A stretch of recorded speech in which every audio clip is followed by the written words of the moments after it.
तेलंगाना वक्फ board का इजलास मुनक्किद हुआ, जिसमें जायदादों की लीज और वक्फ इंतजामात के हर्राज को खतियत दी गई। हज हाउस के मेंटेनेंस व साफ सफाई जंगी खतूत पर किए जाएंगे। रमजानुल मुबारक से क़ब्ल मुकम्मल कर लिया जाएगा। दरगाह हजरत यूसुफैन रहमतुल्लाह अलैह के मुतवल्ली की मियाद को भी कलअदम कर दिया गया। मीडिया से बातचीत करते हुए वक्फ बोर्ड के चेयरमैन मोहम्मद सलीम ने बताया। Bureau report IND-Today.com।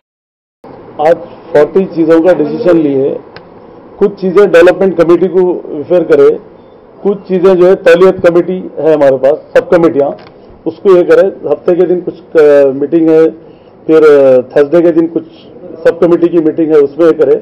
और यूसुफैन दरगाह का जो है जो 3 साल के लिए जो दे दिए थे लोग प्रोसीडिंग, उसको कैंसिल करे उसको, क्योंकि वो ऐसा नहीं दे सकते, क्योंकि कानून के खिलाफ भी है वो। क्योंकि जबकि 2 साल का जब पहले दिए थे तो 6-7 महीने बाकी थे, तो 3 साल की फिर पैसा दिए बोल के उसको हम कॉस्ट करें उसको बोर्ड में। और हज बिल्डिंग को कलर और मेंटेनेंस कराने का भी रेजोल्यूशन लिए, जैसा कि 1 करोड़ का ऐसा आया था, उसको जो है ना हम लोग कम से कम क्या हो सकता देख के उसको भी हम लोग ये करेंगे। उसको तो इमीडिएट रमजान तक कलर करा देंगे, मेंटेनेंस वगैरह हर चीज़ देख लेके काम करेंगे उसको।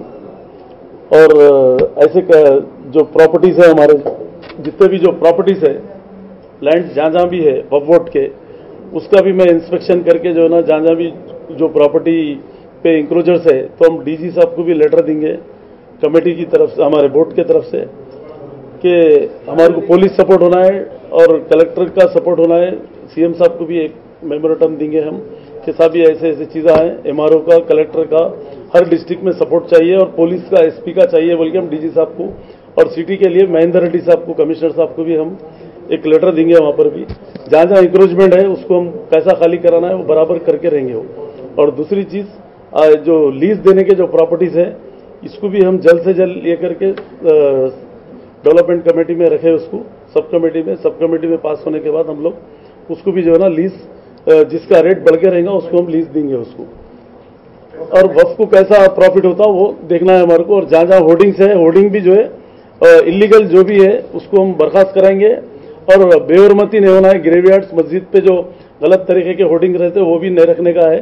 और होर्डिंग्स के लिए भी जो है हम लोग कमेटी में रख के जिसका एग्रीमेंट है उसको एग्रीमेंट बनाएंगे, जो गलत मिसयूज कर रहे हैं उसको सस्पेंड भी करेंगे हम लोग होर्डिंग्स वालों को। और एक हॉस्पिटल भी जो है वक्फ की तरफ से हॉस्पिटल बनाने का पूरी तरीके से मेरा इरादा है, उसको नेक्स्ट बोर्ड मीटिंग में लेके आएंगे और गवर्नमेंट से भी हेल्प लेके, CM साहब से भी एक वक्फ का हॉस्पिटल बनाएंगे। और फ्री इलाज, जैसा गांधी हॉस्पिटल है, उस्मानिया हॉस्पिटल है, उस तरीके से जो है, वो तो बड़े हॉस्पिटल है, हम एक कम से कम एक 10-12 हज़ार स्क्वायर फीट जगह पे जो है ना हम हॉस्पिटल बनाएंगे कम से कम, इंशाल्लाह जल्द से जल्द। वो भी एक यही साल में इम्प्लीमेंट करेंगे उसको।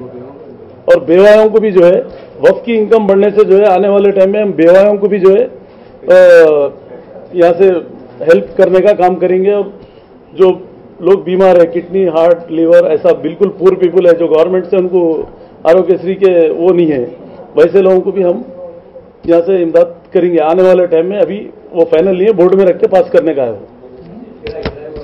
और किराए भी बढ़ेंगे इंशाल्लाह आने वाले टाइम में। जो जैसा 500 रुपये किराया है तो उसको 10,000 करेंगे। जो जैसा मार्केट में 15,000 का रेट है, उन्हें 500 दे रहा, तो उसको वैसा नहीं चलेगा, 10,000 देना पड़ेगा। तो ऐसा एक एक किराएदार को भी बुला के हम स्क्रूटनी करके हमारे CEO को भी इंस्ट्रक्शन देंगे हम कि सब इनकम कैसा बढ़ाना है। इनकम बढ़ाने के बाद हम पुअर पीपल के लिए काम करेंगे, क्योंकि मंशा वक्फ जो है, जो लोग वक्फ करके गए वो लोग गरीबों को हेल्प करना बोल के था, कोई तालीम के लिए, कोई हाफिज बनाने के लिए, कोई बेवायों के लिए, कोई यतीमों के लिए, ऐसे ऐसे चीज़ें हैं वो देख के मंशा वक्फ कैसा है देख के हम इंशाल्लाह आने वाले टाइम में अच्छे से अच्छा पुअर पीपल को कैसा अपन सहूलत दे सकते देंगे इंशाल्लाह, गवर्नमेंट की सपोर्ट लेके।